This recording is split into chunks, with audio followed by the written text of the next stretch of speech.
My family laughed at my metalworking. When my brother-in-law's hedge fund crashed, they came begging for my property. You know that moment when you realize your family doesn't just misunderstand you. They actively despise what makes you happy. Yeah, I lived that moment every single day for years. My name is Marcus. I'm 31 years old, and I own a custom metalworking shop in the industrial district of Portland. I make everything from ornamental railings to structural steel components for architects and builders. It's hard work, dirty work, the kind of work where you end the day with metal shavings in your hair and burn marks on your forearms. The kind of work my family treated like I was collecting garbage for a living. See, I come from what you'd call an aspirational family. My parents, Richard and Patricia Donovan, spent their entire lives climbing social ladders that didn't actually lead anywhere meaningful. My father worked in corporate consulting, the kind where you use 20 words when 2 would do, and charge clients obscene amounts to tell them things they already know. My mother was in pharmaceutical sales, which basically meant schmoozing doctors at expensive dinners and pretending to care about their golf handicaps. Then there was my older sister, Vanessa. Vanessa married a guy named Trevor Ashford when I was 23. Trevor was, and I'm using the past tense deliberately here, a hedge fund manager. One of those guys who wore Swiss watches worth more than cars and talked about market disruption, like he was changing the world instead of just gambling with other people's retirement savings. From the moment I told my family I was opening a metalworking shop instead of going to business school, I became the family embarrassment, the disappointment, the one they talked about in hushed, pitying tones at holiday dinners. Marcus is finding himself, my mother would say, like I was a teenager backpacking through Europe instead of a grown man building a legitimate business. He works with his hands, my father would add, and the way he said it, you'd think I was performing surgery without a medical license. But the worst was Trevor. God, Trevor made sure I knew exactly where I stood in the family hierarchy every single time we were in the same room. I remember my sister's 30th birthday party 3 years ago. It was held at some pretentious rooftop restaurant downtown, the kind where the portions are tiny and the prices make you wonder if they're charging by the molecule. I showed up in clean jeans and a button-down shirt. I'd come straight from the shop, but I'd made an effort. Trevor was holding court near the bar, surrounded by Vanessa's friends and a couple of my cousins, all of them dressed like they were auditioning for a yacht club membership. He saw me walk in, and his face did this thing. This subtle shift from polite smile to something like amusement mixed with contempt. You know that look. The one that makes you feel like you've got toilet paper stuck to your shoe even when you know you don't. "Marcus," he called out, loud enough that heads turned. "Glad you could make it. How's the metal bending business going?" Metal bending. Like I was some kind of carnival strongman. "It's metal fabrication," I said, keeping my voice level. "And it's going well. Just finished a commission for the Hartley building renovation." Trevor's smile widened. Right. That's great, man. Really great. I mean, somebody's got to do that kind of work, right?" He turned to the guy next to him, some finance bro whose name I never learned. "Marcus here is like our family's blue-collar ambassador. Keeps us grounded, you know? Reminds us where we came from.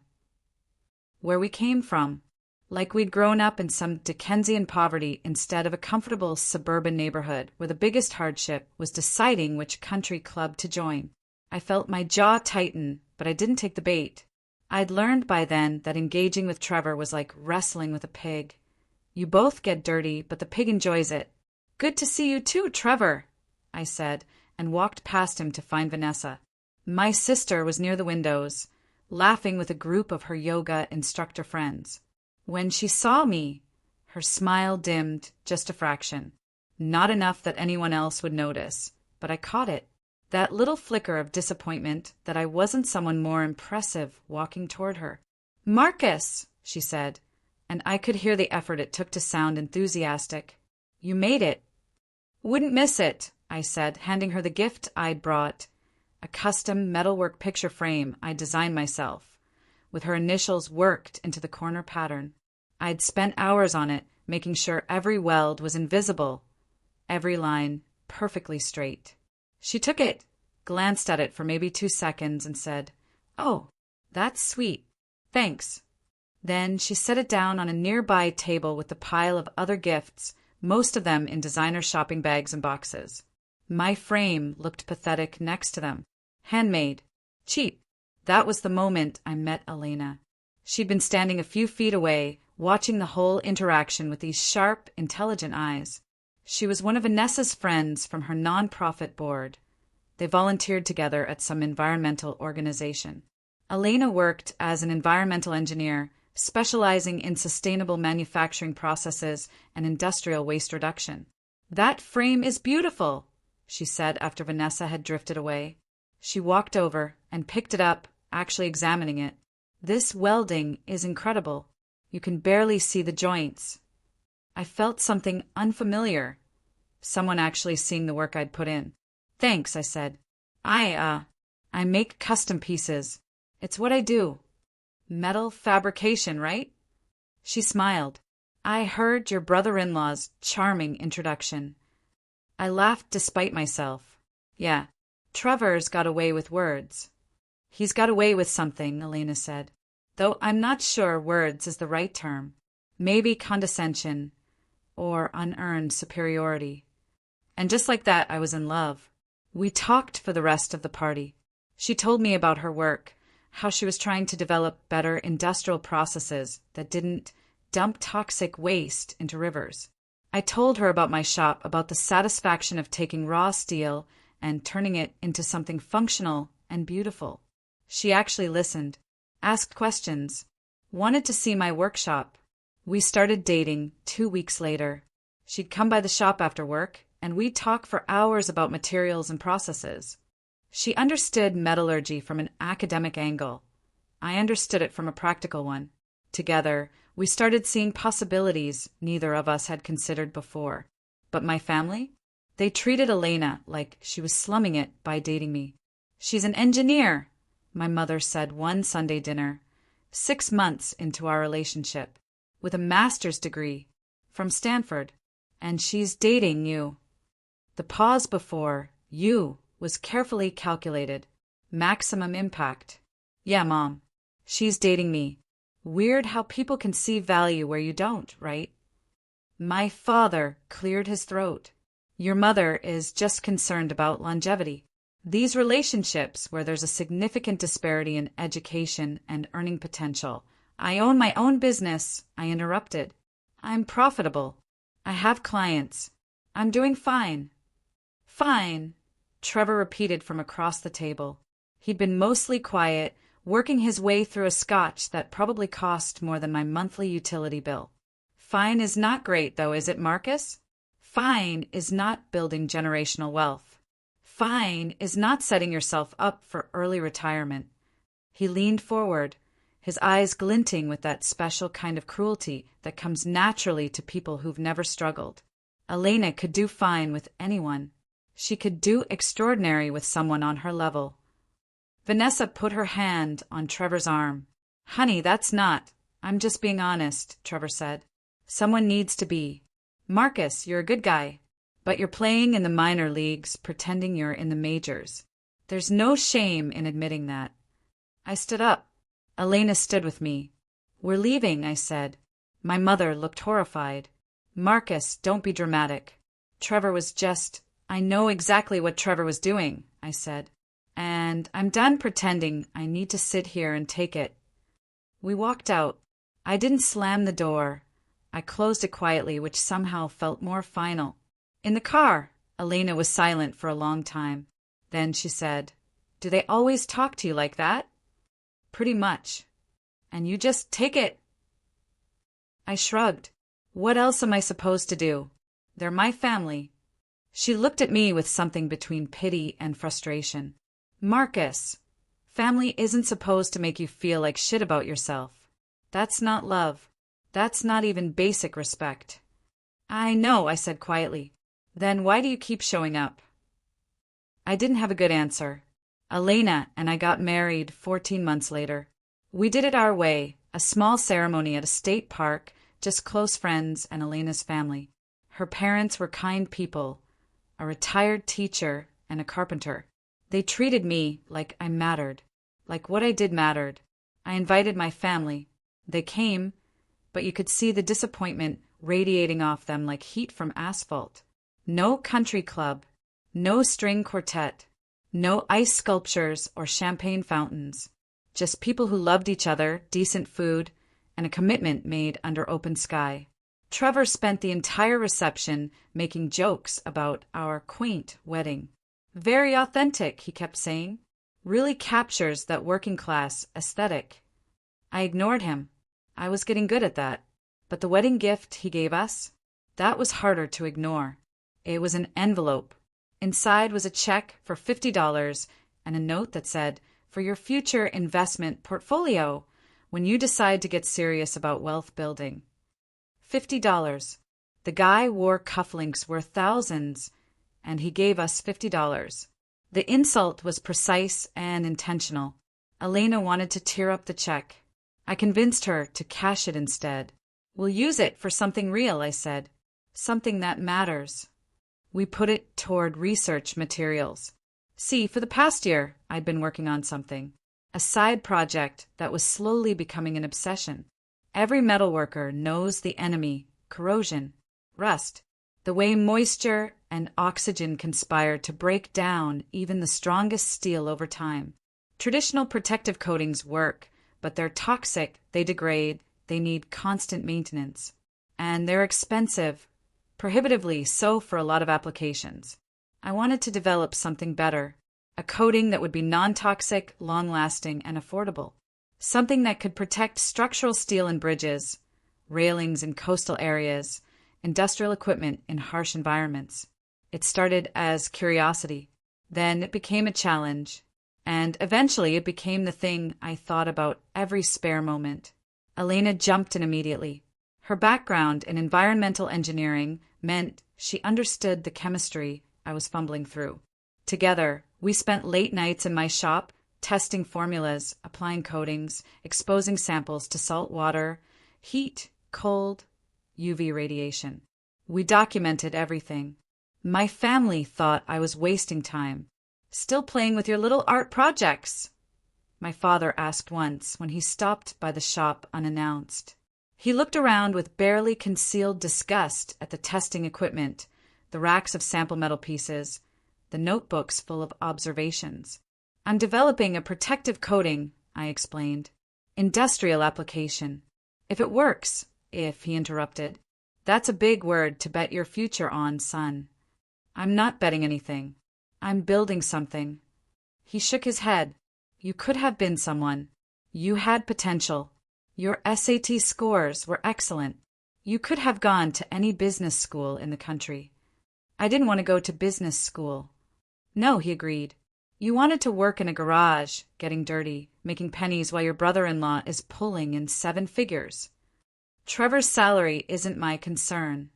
"It should be," my father said. "Because that's what success looks like, Marcus. That's what winning looks like. Not this."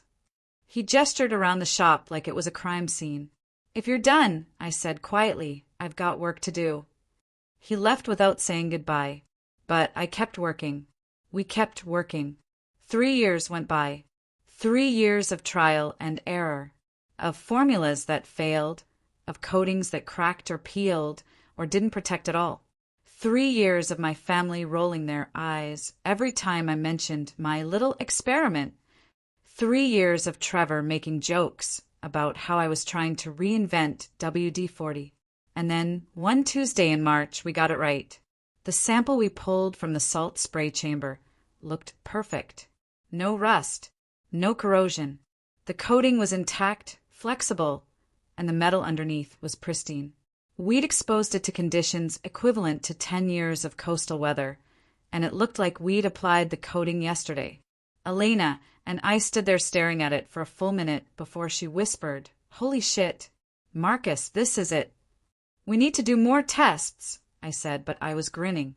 "We need to verify." I know, she said. "But holy shit, this is it." We spent the next 6 months running every test we could think of. Heat stress, Cold stress, mechanical abrasion, chemical exposure. The coating held. Every single time it held. We filed for patents.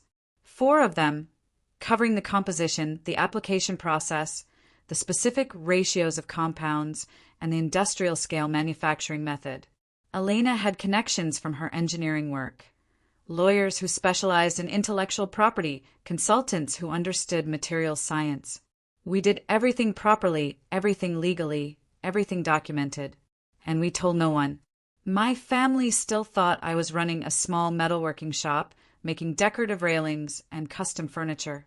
They had no idea that Elena and I had started an LLC, Titan Coating Solutions, and that we owned intellectual property that could potentially change entire industries. Why didn't we tell them? Because they'd proven, over and over, that they couldn't be trusted with my success. They could only handle my failure, my mediocrity, anything more than that, and they'd find a way to diminish it, poison it, or claim credit for it. So we kept our heads down and kept working. We approached manufacturers. Most ignored us. 2 nobodies with a coating formula aren't exactly high priority. But eventually, a regional industrial supplier agreed to test it. Then another. Then a mid-sized structural steel company out of Seattle. The licensing deals started small. 20,000 here, 40,000 there. Enough to validate what we'd created, but not enough to change our lives dramatically. Elena and I still lived in the same modest house we'd bought 3 years earlier. I still ran my metalworking shop. We didn't buy fancy cars or take expensive vacations. We reinvested everything back into research, into improving the formula, into expanding our patent portfolio. My family never asked how we were doing. They assumed we were struggling, barely making it. That assumption made them comfortable. It let them keep pitying me, keep feeling superior. Meanwhile, Trevor's star kept rising.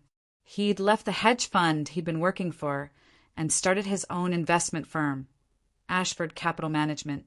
He raised money from family friends, former colleagues, and wealthy individuals looking for aggressive returns. He bought a house in the West Hills that looked like something from an architecture magazine. He drove a Porsche. Vanessa started an Instagram account dedicated to their lifestyle. #blessed, #gratitude, #luxury life. At family gatherings, Trevor would hold court, explaining his investment strategies to anyone who'd listen. He talked about shorting overvalued stocks, about finding companies that were about to collapse and profiting from their failure. The market rewards truth, he'd say, swirling his wine.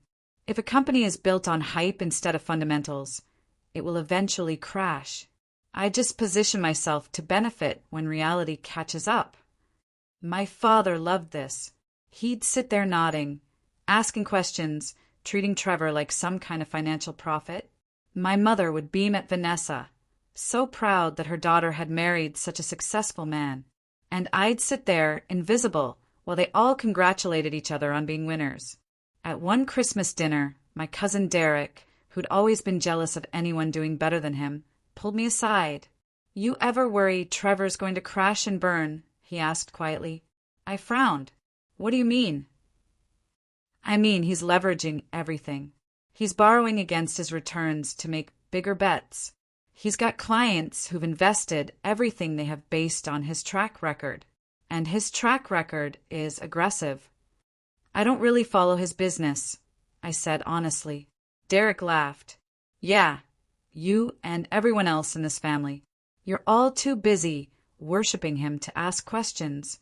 But I've seen guys like Trevor before. They ride high until they don't.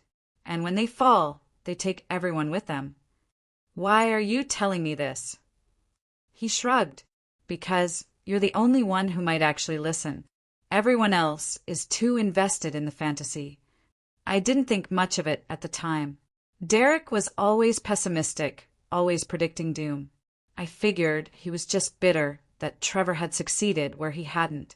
But 6 months later, his words started echoing in my mind. Elena and I had just closed a major licensing deal. A manufacturing conglomerate in the Midwest wanted exclusive rights to use our coating formula for agricultural equipment. The contract was worth $1.2 million over 3 years, with potential for renewal. We celebrated quietly. Dinner at our favorite local restaurant, a bottle of wine we'd been saving. No social media posts, no announcements, just us, acknowledging that the years of work were starting to pay off in real, substantial ways. The next weekend, Vanessa called. "Hey," she said, and I could hear something off in her voice. Tension, maybe fear. "Trevor and I are having a little get-together on Saturday. Just family. Can you and Elena come?" "What's the occasion?" I asked. A pause. "Does there need to be one?" "I just want to see you." That should have been my first warning. Vanessa never just wanted to see me. Every interaction with my family came with an agenda, but Elena shrugged when I asked her. "Why not? Maybe it'll be nice." We showed up Saturday evening. The house was as ostentatious as ever. All glass and steel and expensive furniture that looked uncomfortable. But something was different. The usual showmanship was missing. Trevor wasn't bragging. Vanessa seemed distracted. My parents were subdued. We ate dinner, catered of course, and made small talk. The blazer season, property taxes, safe, boring topics. Then, after dessert, Trevor cleared his throat. "So," he said, "I wanted to talk to everyone about something." The table went quiet. "The firm is going through some restructuring," he continued. "The market's been volatile, and some of our positions haven't performed the way we projected." My father leaned forward. "What does that mean exactly?" "It means we've had some losses," Trevor said. His jaw was tight. "Significant losses, and some of our investors are concerned." "How significant?" my mother asked. Trevor looked at Vanessa. She reached over and squeezed his hand. "Significant enough that we need to be strategic about our next moves," he said. "But it's temporary. These things are cyclical. The market will correct and we'll be fine." "Are you being investigated?" Derek asked. He'd been quiet until then, just watching. Trevor's eyes snapped to him. "What?" "Investigated," Derek repeated, "by the SEC or anyone else. Because usually when a fund has significant losses and uses words like restructuring, that's code for something worse." "I don't appreciate what you're implying," Trevor said coldly. "I'm not implying anything. I'm asking a direct question." Vanessa stood up. "Derek, this is a family dinner." "Can we not? I want to know too," my father said. "Trevor, are there legal issues we should be aware of?" Trevor's face went through several expressions before settling on wounded dignity. "There's always scrutiny when you're operating at the level I operate at. But no, there's nothing criminal. I made some aggressive bets that didn't pay off. That's all. It happens." The dinner ended awkwardly after that. People made excuses and left early. In the car on the way home, Elena was quiet. "What are you thinking?" I asked. "I'm thinking Trevor is lying," she said. "Or at least not telling the whole truth." "What makes you say that?" The way Vanessa looked. That wasn't just financial stress. That was fear. I couldn't argue with that. 2 weeks later, Derek called me. "You need to see this," he said, and sent me a link. It was a local business news article. The headline read, "Ashford Capital under investigation for fraud." I read it twice, my stomach sinking. According to the article, several of Trevor's investors had filed complaints alleging that he'd misrepresented returns, hidden losses, and used new investor money to pay fake returns to earlier investors. A classic Ponzi scheme structure. The SEC had opened an investigation. Trevor was denying everything, claiming his investors were simply bitter about market volatility. "Holy shit," I said. "Yeah," Derek agreed. "It's worse than I thought. I've been asking around. He's leveraged everything, his house, Vanessa's inheritance, even borrowed against your parents' assets as collateral for some of his bigger plays." "What?" "Your dad co-signed on a loan Trevor took out 2 years ago. If Trevor goes down, your parents could lose their retirement savings." I felt sick. Why would Dad do that? Because Trevor convinced him it was a sure thing. Because your dad wanted to believe he was part of something successful. Same reason everyone else gave Trevor their money. I called my father that evening. He answered on the fourth ring, sounding exhausted. "Marcus," he said, "I suppose you've seen the news." "Yeah. It's all lies. Trevor has enemies. People who are jealous of his success. They're trying to tear him down. Dad, the SEC doesn't investigate because of jealousy." "You don't understand these things," he snapped. "You've never operated in this world. Trevor knows what he's doing. Did you put money into his fund?" Silence. "Dad, did you invest with Trevor?" "It's none of your concern. It is if you're about to lose everything." "We're not losing anything," he said, but his voice cracked. "Trevor will fix this. He always does. He's brilliant." I wanted to scream. Instead, I said, "If you need help—" "We don't need help," he interrupted. "Certainly not from someone who—" He trailed off. "Someone who what?" I asked quietly. "Nothing. Forget it." He hung up. Elena found me sitting on the couch, staring at nothing. "How bad is it?" she asked. "Bad," I said. "They're all in. They've bet everything on Trevor, and he's going down." She sat next to me. "So what do you do?" "Nothing," I said. "There's nothing I can do. They made their choices." But even as I said it, I felt the old familiar guilt. The sense that somehow I should be able to fix this. That good sons are supposed to save their families, even when their families have spent years treating them like shit. Over the next month, the situation deteriorated rapidly. More investors came forward. The investigation expanded.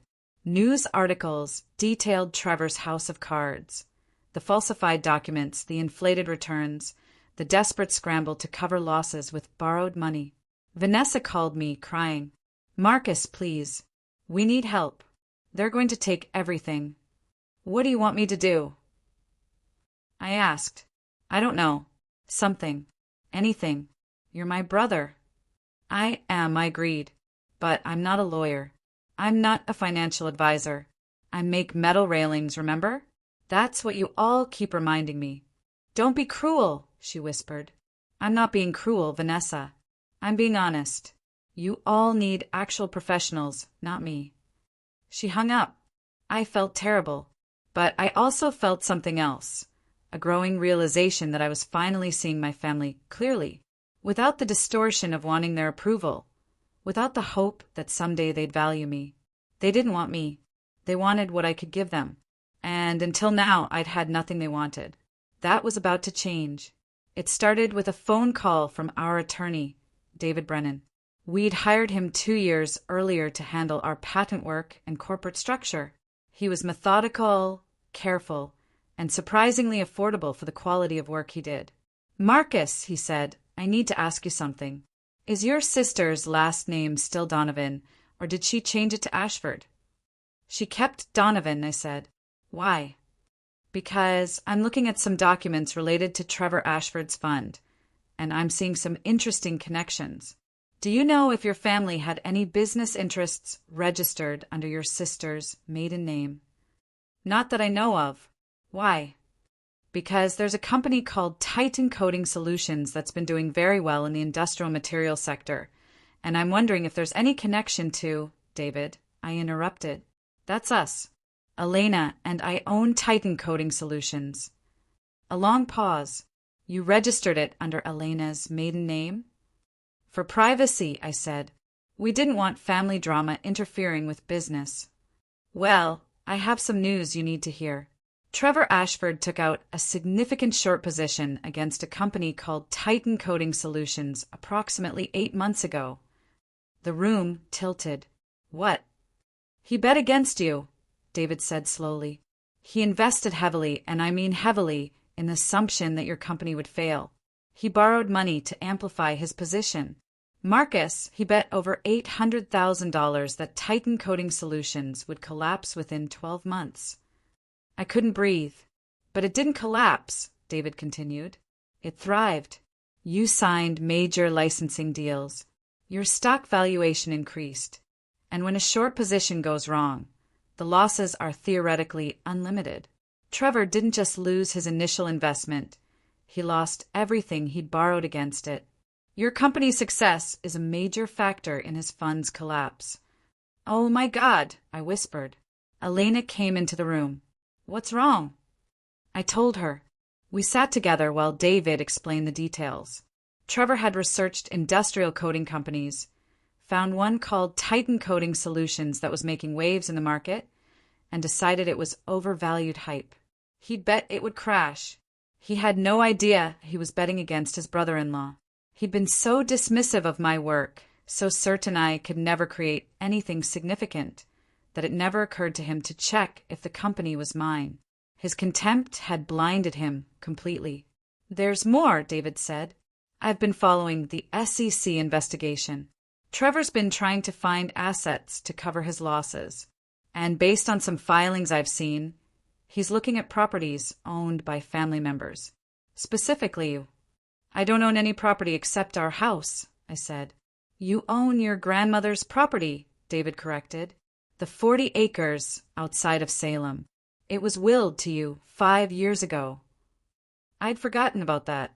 My grandmother had left me her land, a beautiful piece of property with old-growth trees and a stream running through it. She'd always loved me, even when the rest of the family didn't. She'd said I was the only one who understood what it meant to make something with your own hands. I'd visited a few times, but never developed it. It was just there, a peaceful place I occasionally escaped to. What does Trevor want with that land? Elena asked. He wants to force you to sell it, David said. Then use the proceeds to cover some of his debts. I've seen preliminary communications from his attorney suggesting that, as a family member, you have an obligation to help prevent Trevor's financial ruin. That's insane, I said. I don't have any legal obligation. Of course you don't, David agreed. But they're going to pressure you. And Marcus, I need to tell you something else. There's more. That land, it's not just land. It has significant timber value and potential development rights. It's worth close to $2 million. The number hung in the air. But here's the thing, David continued. When you formed Titan Coating Solutions, you listed that property as a corporate asset to establish collateral for business loans. Legally, it's not your personal property anymore. It belongs to the company. Even if you wanted to sell it to help Trevor, you couldn't without board approval from your LLC. We're the only board members, I said. Exactly, which means you have complete legal protection. But your family doesn't know that. They think you personally own land you could sell. They're going to come after you for it. I leaned back, my mind racing. They're going to demand I sacrifice my property to save Trevor. Yes. The same people who've treated me like garbage for a decade. Yes. The same brother-in-law who bet $800,000 that my business would fail. Yes. I looked at Elena. She looked back at me with fierce determination. Let them come, I said. They came on a Tuesday afternoon. I was working in my shop when I heard multiple car doors slamming outside. Through the window, I saw my parents, Vanessa, Trevor, and their attorney, a sharp-looking woman in an expensive suit carrying a briefcase. Elena was already walking from the office. They're here, she said calmly. I know. You ready? More than they realize. I opened the shop door before they could knock. My father looked like he'd aged 5 years in the last month. My mother's eyes were red and swollen. Vanessa was dressed expensively, but couldn't hide the fear in her expression. And Trevor looked like a man watching his world burn down around him. Marcus, my father said, we need to talk. Come in, I said. They filed into my shop, looking uncomfortable among the metal and machinery. Their attorney's heels clicked on the concrete floor. I'd set up some chairs in the center space. I'd known this was coming. You know why we're here, my father began. I have a pretty good idea. Trevor leaned forward. Look, Marcus, I know we've had our differences, but this is family. And right now your family needs you. My family, I repeated. Interesting choice of words, Trevor. Since when have you considered me family? You've spent years making sure I knew I didn't measure up. This isn't about the past, my mother said. This is about the future. Trevor is in trouble, and it affects all of us. It affects you because you invested with him, I said. That was your choice. Vanessa started crying. Marcus, please. They're going to take our house. Everything. We have 2 kids. Your niece and nephew. You'd let them lose their home. The guilt trip. Right on schedule. I'm not letting anything happen, I said quietly. Trevor made decisions that put you in this position. Not me. Their attorney cleared her throat. Mr. Donovan, my name is Patricia Walsh. I represent the Ashford family. We're prepared to make you an extremely fair offer for your grandmother's property. A quick sale could provide the capital necessary to stabilize Mr. Ashford's financial situation and prevent further legal complications for your entire family. She pulled papers from her briefcase. We're offering $1.4 million for the 40 acres. That's a very generous price, and we can close within 10 days. That is generous, I agreed, considering the property is worth closer to $2 million. Walsh didn't blink. Property valuations are subjective. We've done our due diligence. 1.4 is our offer. And if I say no? My father stood up. Then you're saying you don't care what happens to your family. You're saying you value money more than the people who raised you, who gave you everything. You gave me nothing, I said, and my voice came out harder than I'd intended. You gave Vanessa a college fund. You gave her a down payment on her first house. You gave her a wedding that cost more than a car. What did you give me? We gave you love, my mother whispered. You gave me contempt, I corrected. You gave me years of being told I wasn't good enough, wasn't successful enough, wasn't the son you wanted. And now, when you need something, suddenly I'm family again? That's convenient. Trevor stood up, and there was something dangerous in his expression now. Listen to me very carefully, Marcus. You think you're in a position to make demands? You think you have power here? I can make your life very difficult. I have lawyers. I have connections. I can bury you in litigation. On what grounds? I asked calmly. Elder abuse. Undue influence. We'll argue you manipulated your grandmother into leaving you that property. We'll tie it up in probate for years. You won't be able to touch it, won't be able to develop it, won't be able to do anything with it. You'd really go that far? I asked. To save my family? Absolutely. I looked at my sister. Vanessa, is this really what you want? You want Trevor to threaten me, to sue me, to try to take the one thing Grandma left me because she actually cared. She wouldn't meet my eyes. I just want my family to be okay. I'm your family, I said. Or I used to be. Elena stepped forward. Before this goes any further, there's something you all need to know. Marcus can't sell that property even if he wanted to. Walsh frowned. What do you mean? I mean it's not his personal property. It's a corporate asset. It belongs to Titan Coating Solutions, LLC. The room went silent. Titan Coating Solutions, Trevor repeated slowly. Why does that name sound familiar? Because you shorted it, I said. 8 months ago. You borrowed $800,000 and bet that Titan Coating Solutions would fail. You researched the company, analyzed the market, and decided it was overvalued hype that would collapse within a year. Trevor's face went white. But it didn't collapse, I continued. It grew.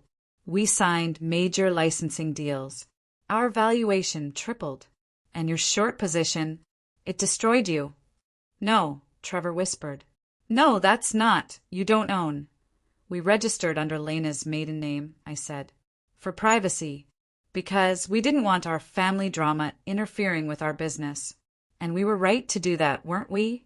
You couldn't even conceive that I might build something successful. You were so certain I was a failure that you never thought to check if your brother-in-law might own the company you were betting against. My father was staring at me like he'd never seen me before. You own Titan Coating Solutions. Elena and I own it, yes. The industrial coating company? The one that's been in the business journals. That's the one. But you make metal railings. I also developed a revolutionary protective coating for industrial metals. Been working on it for 5 years. Filed 4 patents. Licensed the technology to manufacturers across 3 states. We're valued at $7.8 million as of last month. The number landed like a bomb. My mother sat down heavily. 7.8 million? Give or take, I said. David, you want to explain the legal situation? David Brennan had been standing quietly in the corner.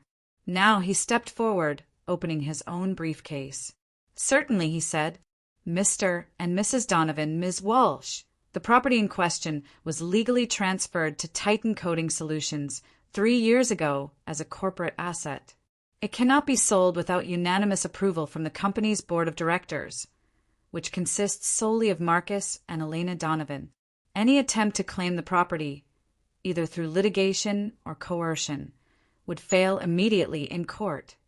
Furthermore, David continued, pulling out documents, I have here evidence that Mr. Trevor Ashford knowingly took out a short position against Titan Coating Solutions 8 months ago. This position ultimately cost him and his investors approximately $1.2 million when the company's value increased. Mr. Ashford's current financial troubles are directly attributable to his own investment decisions, not to any action or inaction by my clients. He turned to Walsh. Ms. Walsh, I've reviewed your firm's preliminary communications. Any suggestion that Marcus Donovan has a legal or moral obligation to liquidate corporate assets to cover Trevor Ashford's personal debts is groundless. Should you pursue litigation based on elder abuse or undue influence, we will file immediate counterclaims for harassment, defamation, and attempted extortion. Given the timeline and documentation we possess regarding Mrs. Donovan Sr.'s willing bequest to her grandson, such claims would be dismissed with prejudice. Walsh's expression remained neutral, but I saw her subtly close her briefcase. She knew a losing case when she heard one. Additionally, David said, and now there was an edge to his voice, we have documented evidence that members of the Donovan family have engaged in sustained verbal and emotional abuse toward Marcus over a period of years, including during family gatherings where witnesses were present. Should this escalate to legal action, we're prepared to establish a pattern of family dysfunction that would thoroughly undermine any claim that Marcus was acting against family interests. My mother made a small sound. Finally, David concluded, I should mention that Titan Coating Solutions has just received a preliminary acquisition offer. The purchasing company has offered $23 million for full ownership, with Marcus and Elena remaining as consultants for 5 years at substantial salaries. My clients are currently considering this offer. $23 million. We'd received the offer 3 days ago. I hadn't had time to process it myself. The room was silent for a long moment. Then Trevor lunged at me. He was fast, but I was ready. Years of physical work had kept me strong, and I sidestepped his rush. He crashed into a work table, sending tools clattering to the floor. You did this, he screamed. You sabotaged me. You deliberately. I didn't even know you'd shorted my company, I said calmly. You did this to yourself, Trevor. You were so convinced I was worthless that you bet everything on it. That's not my fault. That's yours. My father pulled Trevor back. That's enough. Enough. Trevor was nearly hysterical. He's going to let us lose everything. Our house, our savings, everything. And he's sitting on millions. Millions I earned, I said. Money I made by building something you all mocked. You spent years telling me I was wasting my life. You treated me like an embarrassment. And now you want me to hand over what I've built to fix your mistakes. We're family, my mother said weakly. You keep saying that, I replied. But family is supposed to support each other. Family is supposed to be proud of each other's success, not jealous of it. Family doesn't bet $800,000 that their brother-in-law will fail. Vanessa was sobbing now. Marcus, please. I'm sorry. We're all sorry. We treated you badly, I know that. But please, don't let my children suffer for our mistakes. Your children will be fine, I said. You'll lose the mansion, but you won't lose everything. Trevor will face consequences for his actions. But Vanessa, you didn't commit fraud. You can rebuild. Get a job. Live modestly. Join the rest of the world. You could help us, she whispered. I could, I agreed. But I won't. Not because I'm cruel, but because helping you would mean enabling you. It would mean teaching you that you can treat people like garbage for years and then demand their help when things go wrong. That's not a lesson your kids need to learn. I looked at my parents. You both chose to invest with Trevor despite warning signs. You chose to believe his promises over basic financial prudence. You chose to co-sign loans you didn't understand. Those were your decisions, adult decisions, and adults face consequences.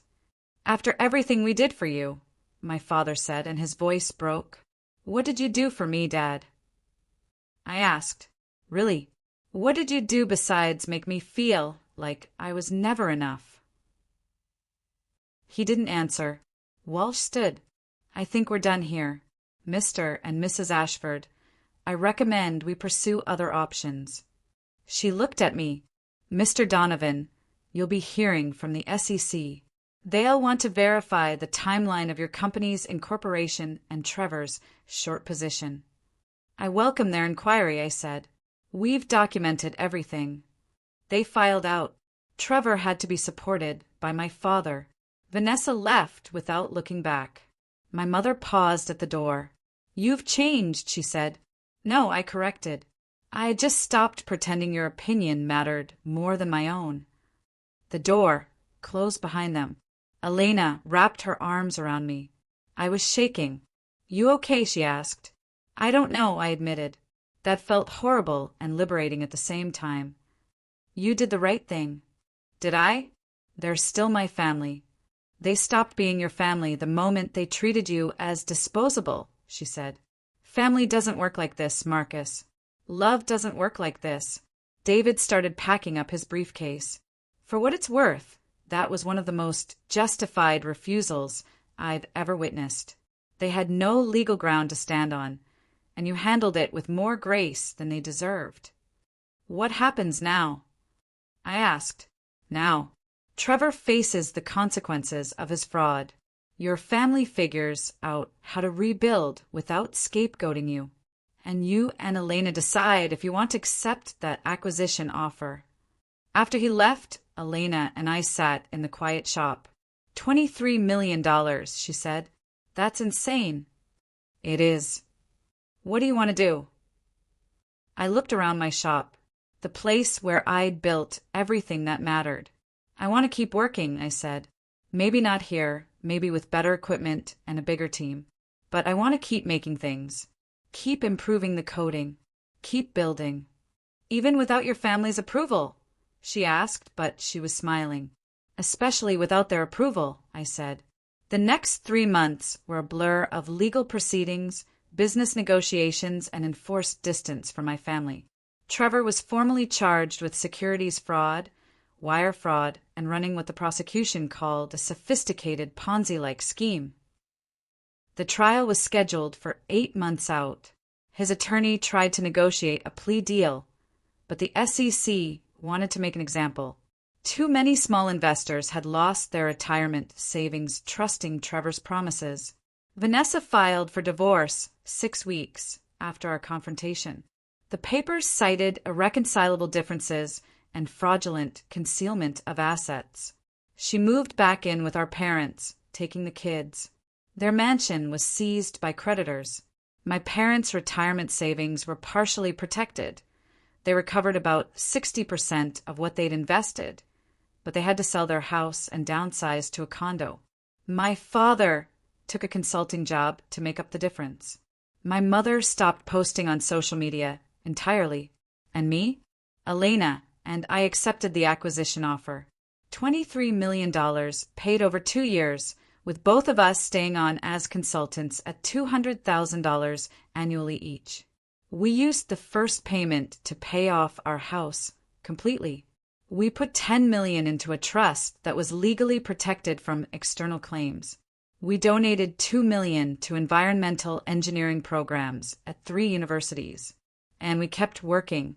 I didn't need to run the day-to-day metalworking shop anymore. So I hired a manager and moved into a new role, developing the next generation of protective coatings. Elena worked with the acquiring company's R&D team on environmental applications.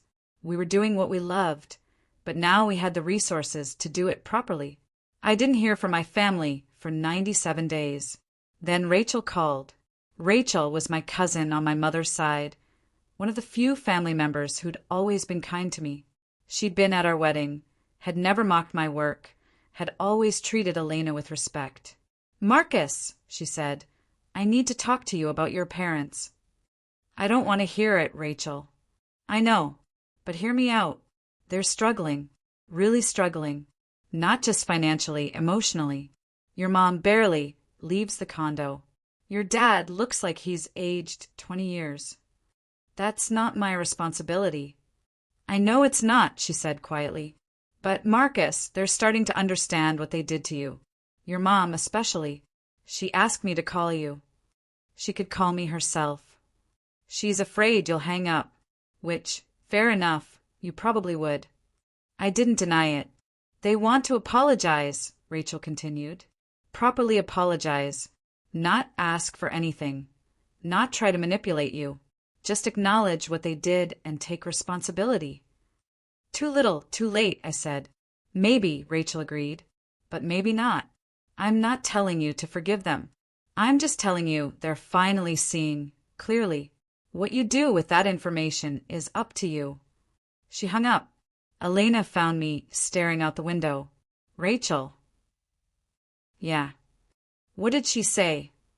I told her. Elena listened without interrupting. "What do you want to do?" she asked. "Part of me wants to tell them to go to hell," I admitted. "Part of me wants to hear what they have to say. And part of me doesn't want to feel anything at all about them anymore." "All of those are valid," Elena said. "You don't owe them forgiveness. You don't owe them a relationship. You don't owe them anything." "I know. But if you want to hear them out, I'll support that too. Just protect yourself. Don't let them hurt you again." I thought about it for 3 days. Then I called Rachel back. "Tell my mother I'll meet her," I said. "Just her. Coffee shop on neutral ground. 1 hour. If she starts making excuses or asking for anything, I'm leaving." "I'll tell her," Rachel said. We met at a small cafe downtown on a Thursday afternoon. My mother arrived exactly on time, looking smaller somehow, older, worn down. She ordered tea. I ordered coffee. We sat across from each other, and for a long minute, neither of us spoke.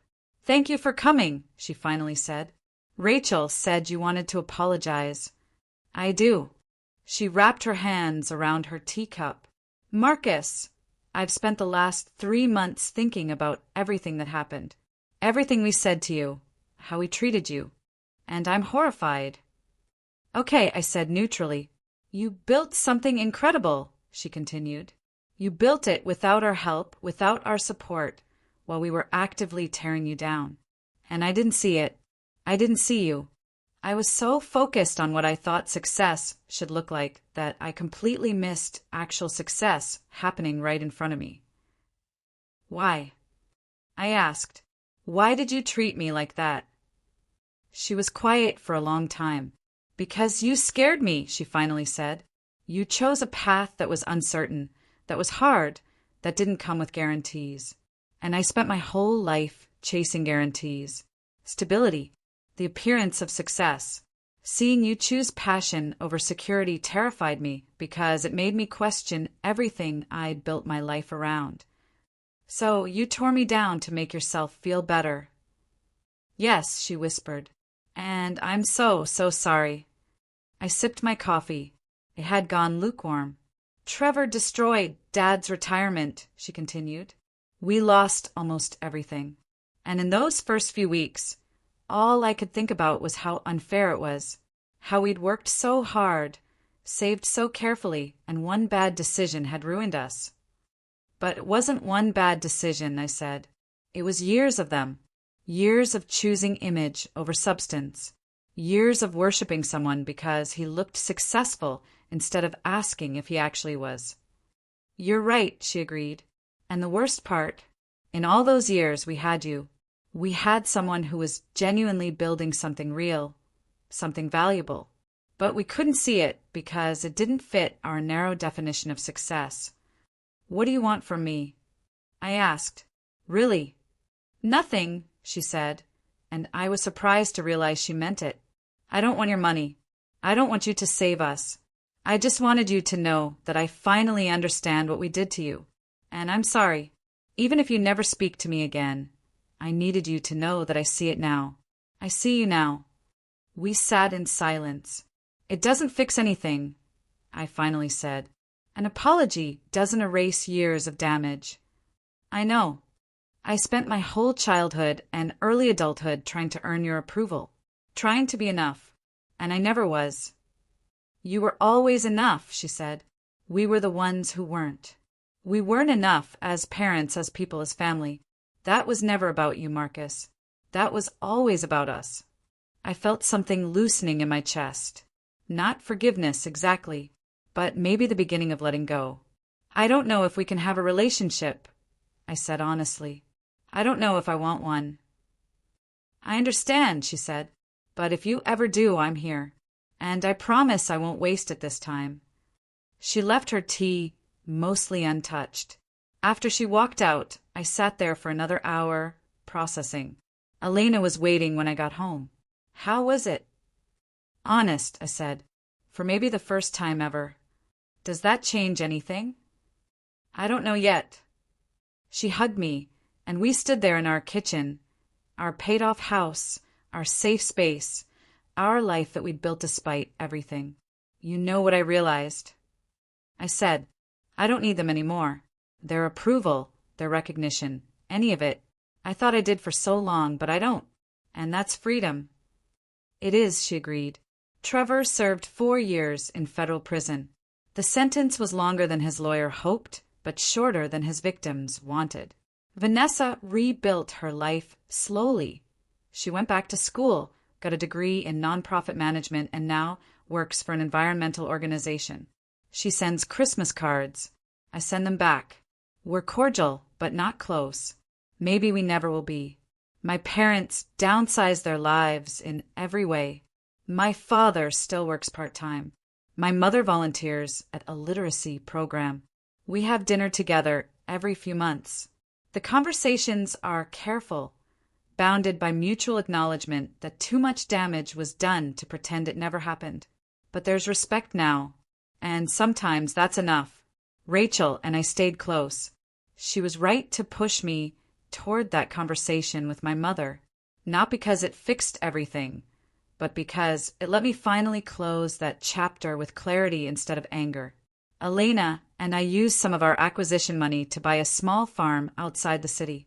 We have chickens now, a garden, a workshop where I still make custom metal pieces for friends and specific clients who appreciate craftsmanship. Elena consults for environmental engineering firms and teaches part-time at the university. We're not wealthy in the way Trevor once pretended to be, but we're comfortable, secure, and most importantly, we're happy. Last week, I got a call from a young metalworker in Seattle. He'd heard about our coating technology and wanted advice on starting his own research project. My family thinks I'm wasting my time, he said. They want me to get a real job. I smiled. Let me tell you something. The people who doubt you are usually the ones who've never built anything themselves. They mistake safe for smart and conventional for successful. But the truth is, the best things in life come from taking risks on yourself. Even when your family doesn't support you? He asked. Especially then, I said, Because real success isn't about proving them wrong. It's about proving yourself right. Build something you're proud of. The right people will recognize it, and the wrong people, their opinions stop mattering once you stop giving them power. We talked for an hour. I sent him resources, research papers, contact information for suppliers. When we hung up, I felt something I hadn't felt in years, gratitude for the struggle. Because without my family's rejection, I might never have developed the independence to build something genuinely mine. Elena found me in the workshop that evening, working on a custom gate for a client's garden. Still making metal railings, she teased. Always, I said. Turns out I love it. Who knew? She kissed my forehead. Everyone who actually knew you knew. Not everyone, I corrected. Everyone who mattered, she said. And she was right. I learned something through all of this. Family is supposed to be the people who see you clearly and love you anyway. Not the people who tear you down to feel better about themselves. Not the people who only value you when they need something. My family of origin failed that test. But Elena, Rachel, the team I work with now, the community I've built, they passed it. They're my real family. And as for that young metalworker in Seattle, I hope he builds something amazing. I hope he ignores the doubters and trusts himself. I hope he finds his own Elena, his own Rachel, his own community of people who recognize his worth.